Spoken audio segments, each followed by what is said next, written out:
Welcome to fresh சமையல். இன்றைக்கி நம்ம பார்க்க போகிறது இரும்பு கடாயை எப்படி சீசனிங் பண்ண போகிறோன்னு சொல்லி தான். இதுக்கு முன்னுக்கிட்டி ஒரு வீடியோவில் இரும்பு கடாய் நம்ம எப்படி வாங்கணும், அதை சமைச்சு சாப்பிடும்போது நமக்கு என்னெல்லாம் யூஸ் இருக்குதுன்னு சொல்லி போட்டிருந்தேன். அந்த வீடியோவில் லிங்க்கும் உங்களுக்கு கொடுக்குறேன். நான்ஸ்டிக் வச்சுருந்தேன், அந்த பாத்திரத்துக்கு பதிலாக இப்போ இரும்பு கடாய் வாங்கியிருக்கேன். நான்ஸ்டிக் நம்ம சமையலில் யூஸ் பண்ணும்போது ஹீட்டை அதிகமாக வச்சுட்டாலோ இல்லை ஏதாவது ஒரு கரண்டியை வச்சு தேய்ச்சாலோ ஹீட்டு ஏற ஏற அது டேமேஜ் ஆகிற மாதிரி ஆயிரும். பின்னாடியும் பாருங்கள் எந்த அளவுக்கு கறி பிடிச்சேன். கொஞ்ச நாள் யூஸ் பண்ணி பார்த்துட்டு திரும்ப சரி இரும்பு கடாய் வாங்கினா ரொம்ப பெஸ்ட்டாக இருக்குன்னு சொல்லி வாங்கியிருக்கேன்.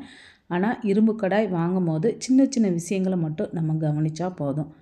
இந்த தோசைக்கல் ரொம்ப பெரிய தோசைக்கல்லாக ஆசைப்பட்டு வாங்கிட்டேன். ஆனால் அடுப்பு சின்னது தான். நம்மளுக்கு எந்த அளவுக்கு தேவையோ அந்த அளவுக்கு பார்த்து வாங்கிக்கோங்க. தோசைக்கல் பெருசுங்கிறதுனால அடுப்பில் நான் சிம்மில் வைக்கோ கூட்டோ குறைக்கும் போது சூடு படுறதுக்கு நிறைய வாய்ப்பு இருக்குது. பெரிய கல்லுங்கிறதுனால ரொம்ப கவனமாக தான் ஹேண்டில் பண்ண வேண்டியதாக இருக்குது. இரும்பு பாத்திரம் நம்ம கடையிலேருந்து வாங்கிட்டு வந்ததும் ஃபஸ்ட்டு மட்டும் இந்த மாதிரி கொஞ்சம் சில்வர் ஸ்க்ரப்பரை வச்சு நம்ம தேய்ச்சி விட்டுக்கணும். தூசோ இதை ஏதாவது பிசுறு இருந்தால் கூட போயிடும். ஃபஸ்ட்டு தேய்க்கும் போது கையை வச்சு பரபரன்னு தேய்ச்சிடக்கூடாது. கொஞ்சம் கவனமாக தேய்ச்சி எடுத்துக்கோங்க. சின்ன சின்ன பிசுறு இருந்தால் கூட நமக்கே தெரியாமல் கையில் கட் பண்ண ஆரம்பிச்சிடும். அந்த சில்வர் ஸ்க்ரப்பரை வச்சு தேய்ச்சி முடிச்சுட்டு திரும்பியும் தண்ணியில் கழுவிட்டு விம் விட்டு இந்த மாதிரி சாஃப்டான ஸ்க்ரப்பரை வச்சு தேய்ச்சி விட்டுட்டினாலே போதும். இப்போ இரும்பு பாத்திரத்தில் தூசு கூட நமக்கு தெரியாத அளவுக்கு நல்லா கழுவி எடுத்துருந்தோம். இதை இப்போ நல்லா வெயிலில் காய வச்சு எடுத்துக்க போகிறோம். எல்லா இரும்பு பாத்திரத்தையும் நம்ம ஒரே டைமில் க்ளீன் பண்ணணும்னு நினச்சா நமக்கு கை வலிக்கிற மாதிரி தெரிஞ்சிடும். எல்லாம் கொஞ்சம் வெயிட் அதிகமாக தான் இருக்கும். நம்ம அதனால் பார்த்து ரெண்டாக க்ளீன் பண்ணிக்கலாம். நம்ம வீட்டில் யூஸ் பண்ணுற தேவையான பாத்திரத்தை மட்டும் நம்ம வாங்கிட்டு வந்தால் பெஸ்ட்டு. தேவையில்லாமல் வாங்கி இடத்த அடைச்சிடாதுங்க. ஆப்பக்கடாய் வச்சுருந்தேன் நான்ஸ்டிக்கில். இப்போ அதுக்கு பதிலாக இரும்பு வாங்கியிருக்கேன்.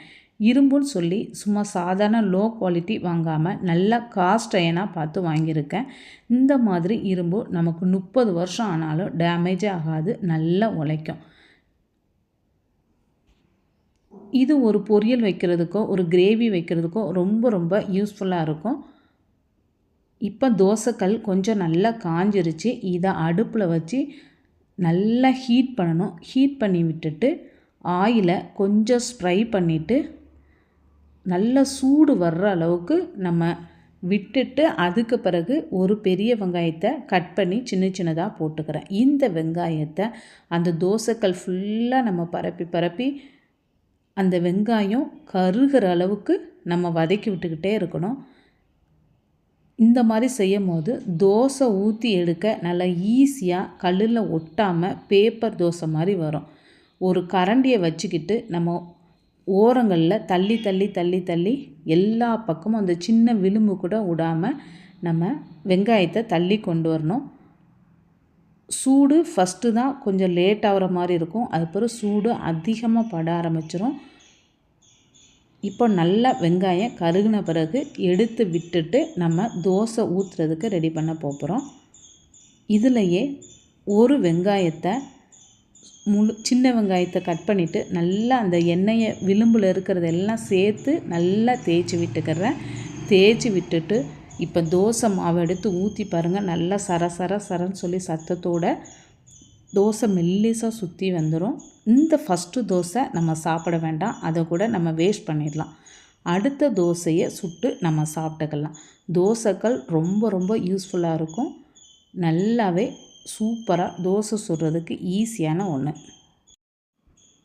கொஞ்சமாக நம்ம வீட்டில் வடை பொரிக்கிறதுக்கோ இல்லை ஒரு வெண்டைக்காய் வறுவல் செய்கிறதுக்கோ சின்னதாக பார்த்து ஒரு இரும்பு கடாய் வாங்கியிருந்தேன்.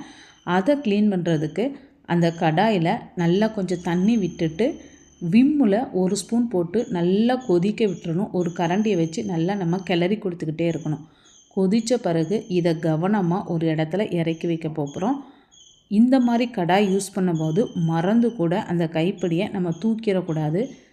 க்ளவுஸ் போட்டுக்கணும், இல்லைன்னா நல்லா ஒரு காட்டன் துணியை வச்சு தான் ஹேண்டில் பண்ணணும். இரும்பு கையில் பட்டுச்சுன்னா அப்படி சூடு பிடிச்சிரும். இப்போ இந்த மாதிரி பொங்கி வந்துருச்சு. கொஞ்சோண்டு கல் உப்பையும் நான் போட்டு விட்ருந்தேன். சூடு ஆறின பிறகு தான் நம்ம இதை தேய்ச்சி கழுவ முடியும், சூட்டோட கழுவ முடியாது. அந்த தண்ணி எடுத்து நல்லா விளிம்பு எல்லாம் விட்டுட்டு கீழே டைல்ஸில் வைக்கும் போதும் அதுக்கு கலவடை வச்சு வைங்க. இரும்பு பாத்திரத்தை அப்படியே இறக்கி டைல்ஸ்லேயோ நம்ம கிச்சன் கிரானைட்லேயோ வச்சிடாதீங்க. சில நேரம் அந்த சூட்டுக்கு கீறல் விடுற மாதிரி ஆயிரும். இப்போ ஆறிட்டு 1 மணி நேரம் கழித்து நம்ம தோசைக்கல்லுக்கு என்ன செஞ்சோமோ அதே ப்ரொசீஜர் தான். எப்போவுமே இந்த சில்வர் ஸ்க்ரப்பர் வச்சு ஃபஸ்ட்டு தேய்ச்சிட்டு அப்புறம் சாஃப்டான ஸ்க்ரப்பர் வச்சு தேய்ச்சிக்கோங்க. ஆனால் இனிமேல் நம்ம சமைக்க முடிச்சு டைமில் அந்த சில்வர் ஸ்க்ரப்பர் வச்சு ஒரையாக தேய்ச்சி கீறல் எதுவும் விழுந்துடக்கூடாது. சாஃப்டான ஸ்க்ரப்பர் வச்சே நம்ம தேய்ச்சி விட்டாலே ஈஸியாக போயிடும். அப்படியே இல்லைன்னா ரொம்ப ஆயில் பசையாக இருக்கிற பாத்திரத்தில் கொஞ்சம் கடலை மாவை தேய்ச்சி கழுவி விட்டுட்டோன்னா ஆயில் பசை எல்லாமே போயிடும். நமக்கு நல்ல ஸ்மூத்தாக இருந்த மாதிரி இருக்கும். இந்த கடாயும் காஞ்ச பிறகு நம்ம சும்மா அப்படியே வச்சோன்னா துருள் ஏற ஆரம்பிச்சிடும். அதனால் அடுப்பில் வச்சு நல்லா ஹீட் பண்ணும் போதே கையில் அந்த பாத்திரம் படாமல் ஒரு காட்டன் துணியை வச்சு நல்லா எல்லா பக்கமும் படுற மாதிரி நான் தேய்ச்சி விட்டுக்கிறேன். உள்ளே மட்டும் நம்ம தேய்ச்சிட்டு வச்சிடக்கூடாது. வெளிப்பக்கத்துலேயும் தண்ணி இருந்தாலும் துருள் படும். அதனால் வெளிப்பக்கத்தையும் நம்ம கவுத்தி ஒரு தோசைக்கல்லுக்கு மேலே வச்சுக்கலாம். தோசைக்கல் சூட்டில் நமக்கு இது மேலே தடவுறதுக்கு வசதியாக இருக்கும்.